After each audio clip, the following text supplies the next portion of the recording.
जीवन हमें एक मौका देता है, इसलिए जब भी सही कॉलेज चुनने का समय आए तो सिर्फ मंगलायतन यूनिवर्सिटी आपके बेहतरीन भविष्य और सर्वांगीण विकास के लिए।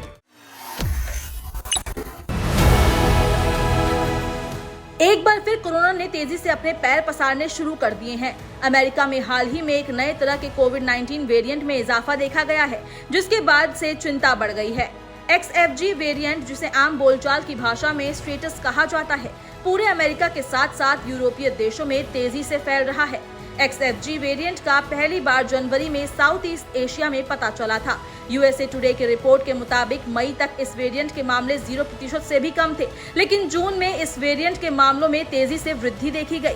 रोग नियंत्रण एवं रोकथाम केंद्र CDC ने खुलासा किया है कि जून के अंत तक इस वेरिएंट के 14% तक मामले होने का अनुमान है। अमेरिका में मार्च तक XFG का एक भी मामला नहीं था, लेकिन धीरे धीरे ये बढ़ने लगे। अप्रैल में ये 2% तक पहुंचे, मई के अंत तक ये 6%, जून की शुरुआत में 11% और जून के आखिरी में 14% तक पहुंच गए। अब आपको बताते हैं किन किन राज्यों में ये नया वेरिएंट फैला है। CDC ने पाया कि Alabama, Alaska, California, Delaware, Florida, हवाई, केंटकी, लुइसियाना और टेक्सास जैसे राज्यों में उच्च या बहुत उच्च स्तर के मामले पाए जाते हैं। Connecticut, Georgia, Indiana, Maryland, Michigan, Minnesota, Mississippi, Missouri, New Jersey, New York, उत्तरी Carolina, Ohio, Oklahoma, Oregon, Pennsylvania, दक्षिण Carolina, Tennessee, Utah, Virginia, Washington और विस्कॉन्सिन सहित अन्य राज्यों में भी मामले बढ़ रहे हैं।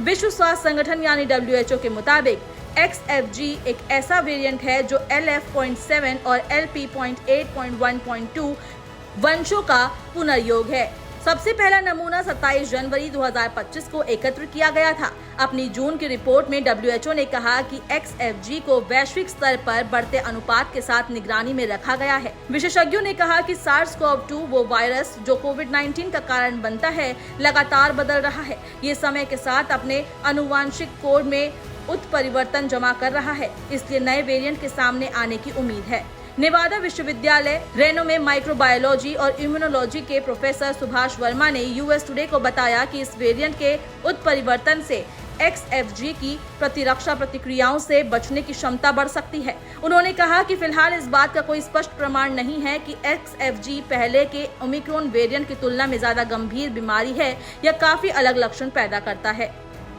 आइए अब आपको बताते हैं XFG के लक्षण क्या हैं। बुखार या ठंड लगना, खांसी, सांस लेने में तकलीफ, गले में खराश, नाक बहना या बंद होना, नया स्वाद या गंध ना लगना, थकान, मांसपेशियों या शरीर में दर्द, सिर दर्द और जी मचलना या उल्टी आना इसके लक्षणों में शामिल है।